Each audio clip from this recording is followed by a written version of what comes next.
بسم اللہ الرحمن الرحیم۔ آیت اللہ محمد تقی بہجت سے سوال ہوا، ہم نے سنا ہے کہ امام زمانہ عجل اللہ فرجہ شریف اس وقت ظہور فرمائیں گے جب زمین ظلم و ستم سے بھر جائے گی، اس کی وضاحت فرمائیں۔ تو آپ نے جواب میں فرمایا، ہم معین نہیں کر سکتے کہ ملئت ظلم و جورا سے کتنا ظلم و ستم مراد ہے۔ ظاہراً جب ظلم و ستم ہر جگہ پھیل جائے گا اس وقت آپ کا ظہور ہوگا، کیونکہ یہ نہیں کہا گیا کہ ملئت و بقیت علی ما ملئت، یعنی بھر جائے گی اور اس حالت میں باقی رہے گی، بلکہ صرف ملئت یعنی دنیا ظلم و ستم سے بھر جائے گی کہا گیا ہے۔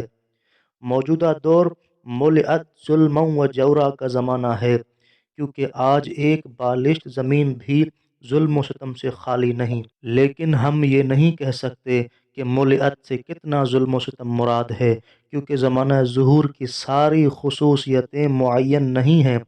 اس سے معلوم ہوتا ہے کہ وہ زمانہ ابھی تک نہیں آیا جس پر ملئت دلالت کرے۔ اور اسی طرح سوال ہوا، زمانہ ظہور میں روایات، اقوال اور علماء کے فتاویٰ کی کیا حیثیت ہوگی؟ کیا سب منسوخ ہو جائیں گے؟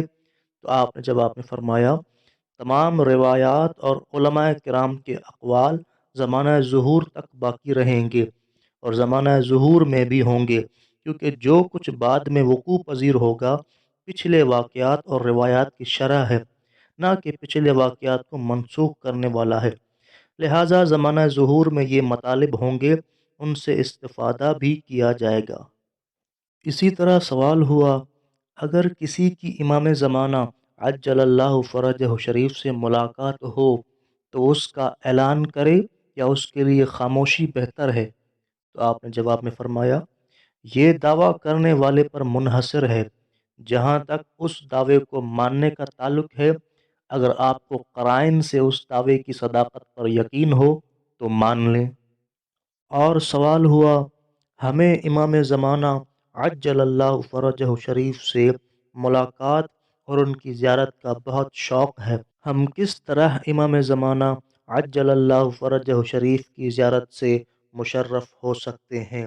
تو آپ نے جواب میں فرمایا، ضروری نہیں ہے کہ انسان امام زمانہ عجل اللہ فرجہ شریف کی خدمت میں حاضر ہونے کی فکر میں لگا رہے، بلکہ شاید ائمہ اہل بیت علیہم السلام کے ساتھ توسل کے بعد 2 رکعت نماز پڑھنا ان کی خدمت میں حاضر ہونے سے بہتر ہو، کیونکہ ہم چاہے جہاں بھی ہوں وہ ہمیں دیکھتے اور سنتے ہیں۔ زمانہ غیبت میں عبادت کرنا زمانہ حضور میں عبادت سے زیادہ افضل ہے، اور ائمہ اطہار علیہم السلام میں سے کسی کی بھی زیارت کرنا امام زمانہ عجل اللہ فرجہ شریف کی زیارت کرنے کی طرح ہے۔ اور سوال ہوا، اگر ہمیں اللہ تعالیٰ توفیق دے اور ہم امام زمانہ عجل اللہ فرجہ شریف کی ملاقات سے مشرف ہوں تو آپ کی نظر میں ہمیں ان استثنائی لمحات میں امام سے کیا طلب کرنا چاہیے؟ تو آپ نے جواب میں فرمایا، صرف امام علیہ السلام کو پا لینا اور دیکھنا مہم نہیں، کیونکہ آپ کو عرفات یا دیگر مقامات پر ہمیشہ نہیں دیکھا جا سکتا اور ممکن نہیں ہے۔ لہٰذا کسی بزرگ نے فرمایا ہے کہ شاید آپ بھی امام علیہ السلام کی خدمت سے مشرف ہو چکے ہوں۔ بہت سے لوگ امام کی خدمت میں مشرف ہو چکے ہیں۔ اگر آپ امام علیہ السلام کی زیارت سے مشرف ہوں تو ان سے نہ کہنا کہ خدا سے میرے لیے بیوی، گھر، فلاں بیماری سے نجات یا امراض سے نجات طلب کریں، کیونکہ یہ کام اتنے مہم نہیں ہیں۔ ہم سب اپنی ذاتی حاجتوں کی فکر میں ہیں، ہمیں اس ہستی کی کوئی فکر نہیں جس سے سب کو فائدہ ہوگا، اور وہ اہم ترین ضرورتوں میں سے ہیں۔ اور سوال ہوا، کیا جناب عالی امام علیہ السلام کی زیارت سے مشرف ہونے کے لیے کوئی ذکر، دعا یا خاص عمل بیان کرنا پسند کریں گے؟ تو آپ نے جواب میں فرمایا، امام زمانہ عجل اللہ فرجہ شریف کی زیارت کے لیے دعائے تعجیل فرج کے ساتھ آپ کی خدمت میں کثرت سے درود ہدیہ کریں، بار بار مسجد جمکران جائیں اور اس مسجد سے مربوط نماز پڑھیں، امام زمانہ عجل اللہ فرجہ شریف کی خدمت میں حاضری کے لیے مرحوم آقا قاضی نے الحاج شیخ محمد تقی عاملی کو ایک عمل بتایا تھا۔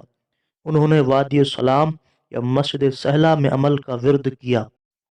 عمل ابھی پورا نہیں ہوا تھا کہ وہ وحشت زدہ ہو کر وہاں سے فرار ہو گئے۔ آقا قاضی نے ان سے فرمایا، اس میں ڈرنے کی کیا بات تھی؟ آپ نے فرار کیوں کیا؟ اس سے معلوم ہوتا ہے کہ مرحوم آقا قاضی سارے واقعے سے باخبر تھے۔ اور سوال ہوا، امام زمانہ عجل اللہ فرجہ شریف 1000 اور چند سالوں سے غیبت میں ہیں، اس طویل عرصے میں آپ کا چہرہ مبارک کیسا ہے؟ تو آپ نے فرمایا، امام زمانہ عجل اللہ فرجہ شریف کو خواب یا بیداری میں دیکھنے والوں نے آپ کو معمولاً جوانی اور 30 یا 40 سال کی عمر میں دیکھا ہے، سوائے ایک شخص کے۔ ان کا دعویٰ ہے کہ انہوں نے آپ کو 1000 سال کے بوڑھے شخص کی صورت میں آپ کی حقیقی عمر میں دیکھا ہے۔ اور سوال ہوا، اگر کسی کی کوئی حاجت ہو یا اسے کوئی مشکل درپیش ہو تو کیا اس کے لیے مسجد جمکران میں جا کر امام زمانہ عجل اللہ فرجہ شریف سے متوسل ہونا صحیح ہے؟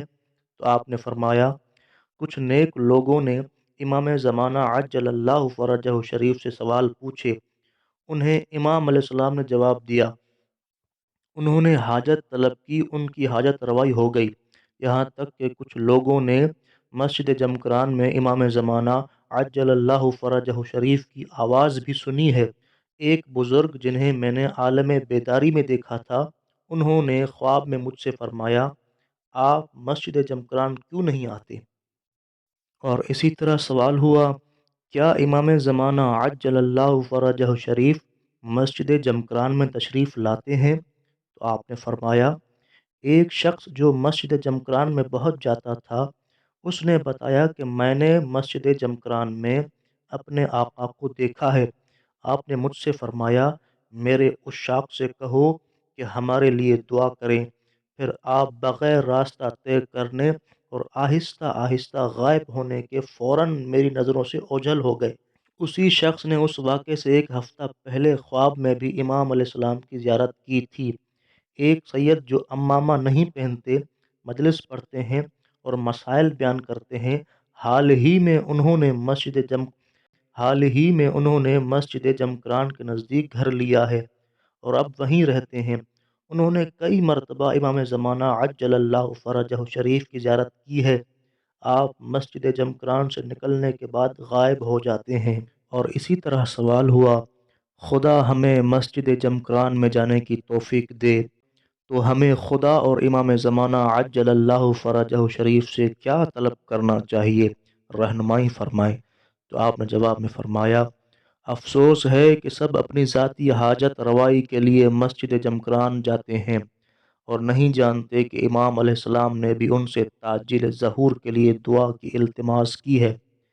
جس طرح آپ نے ایک شخص سے فرمایا کہ یہاں جو لوگ آئے ہیں ہمارے اچھے دوست ہیں، ان سب کی کوئی حاجت ہے، کسی کو گھر چاہیے، کسی کو بیوی چاہیے، کسی کو فرزند چاہیے، کسی کو مال چاہیے اور کوئی قرض کی ادائی کا طالب ہے، لیکن کسی کو بھی میری فکر نہیں ہے۔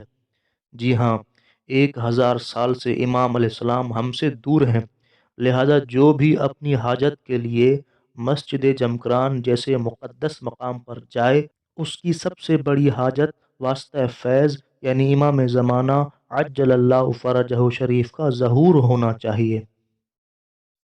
اور سوال ہوا، حقیر امام زمانہ عجل اللہ فرجہ شریف حضرت حجت ابن الحسن عسکری کی زیارت کا بہت مشتاق ہوں۔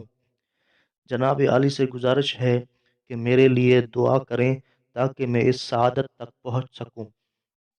تو آپ نے فرمایا، امام کے تعجیل ظہور کی دعا کے ساتھ امام کی خدمت میں کثرت سے درود ہدیہ کریں۔ اللہم صلی علی محمد و آل محمد وعجل فرجہم۔ مسجد جمکران بہت زیادہ جائیں اور اس سے مربوط نمازیں پڑھیں۔ اور اسی طرح سوال ہوا، ہم کس طرح اہل بیت اطہار علیہم السلام، مخصوصاً امام زمانہ عجل اللہ فرجہ شریف کے ساتھ ارتباط مضبوط کر سکتے ہیں؟ تو آپ نے جواب میں فرمایا طاعت اللہ بعد معرفتہ توجب حبہ تعالی وحب من يحبه من الانبیاء والاوصیاء الذین احبهم الیہ محمد وآلہ واقربهم منا صاحب الامر علیہ السلام۔ معرفت خدا کے بعد اس کی اطاعت کرنا خدا اور ان ہستیوں کی محبت کا باعث بنتا ہے جن کے ساتھ اللہ تعالیٰ محبت کرتا ہے۔ ان ہستیوں میں انبیاء اور اوصیاء شامل ہیں۔ اللہ تعالیٰ کو حضرت محمد صلی اللہ علیہ وآلہ وسلم سب سے زیادہ محبوب ہیں۔ ان میں سے ہمارے سب سے زیادہ قریب حضرت صاحب الزمان عجل اللہ فرجہ شریف ہیں۔ جب تک ولی امر کے ساتھ ہمارا رابطہ مضبوط نہیں ہوگا اس وقت تک ہمارے امور درست نہیں ہوں گے۔ ولی امر کے ساتھ ہمارے روابط کی مضبوطی اصلاح نفس سے ممکن ہے۔ اور اسی طرح سوال ہوا مسجد مقدس جمکران کے بارے میں آپ کا کوئی نظریہ ہے تو بیان فرمائیں۔ تو آپ نے جواب میں فرمایا ہمارا عقیدہ ہے کہ مقدس مقامات اور مسجد جمکران جیسی مساجد کے لیے تعارف کی ضرورت نہیں ہے۔ اگر کوئی کہے کہ ہم وہاں گئے لیکن ہمیں وہاں کچھ بھی نہ ملا تو ان کے بارے میں کہا جائے گا کہ یا وہ صحیح عقیدے سے نہیں گئے تھے یا امتحان کے لیے گئے تھے یا پھر ایسے ہی گئے تھے۔ بہرحال یہ مقامات خود ہی اپنے معرف ہیں۔ اور اسی طرح سوال ہوا امام زمانہ عجل اللہ فرجہ شریف نے جو مسجد معین کی تھی اسے وسعت دی گئی ہے، کیا مسجد جمکران میں نماز کے لیے اسی جگہ کھڑے ہونے یا دوسری جگہ کھڑے ہونے میں کوئی فرق ہے؟ تو آپ نے فرمایا اصلی مسجد میں نماز پڑھیں۔ اصلی مسجد میں ایک جگہ ایسی بھی ہے جہاں خاص قسم کا لطف ہے۔ اور اسی طرح سوال ہوا مسجد جمکران میں رو بقبلہ کھڑے ہوں تو دائیں طرف کچھ چھوٹے پہاڑ ہیں جو آسمان کی طرف رخ کیے نیم انسانی چہرے کی طرح نظر آتے ہیں، اس کے بارے میں آپ کا کیا نظریہ ہے؟ تو آپ نے فرمایا پہاڑوں میں اس طرح کے عجائب بہت ہیں۔ اور اب ویڈیو کے آخر میں ایک اہم سوال کی طرف آپ کو متوجہ کرنا چاہوں گا۔ سوال ہوا کچھ لوگ کہتے ہیں کہ خود امام زمانہ عجل اللہ فرجہ شریف بھی اپنے ظہور کے وقت کے بارے میں نہیں جانتے، کیا یہ بات صحیح ہے؟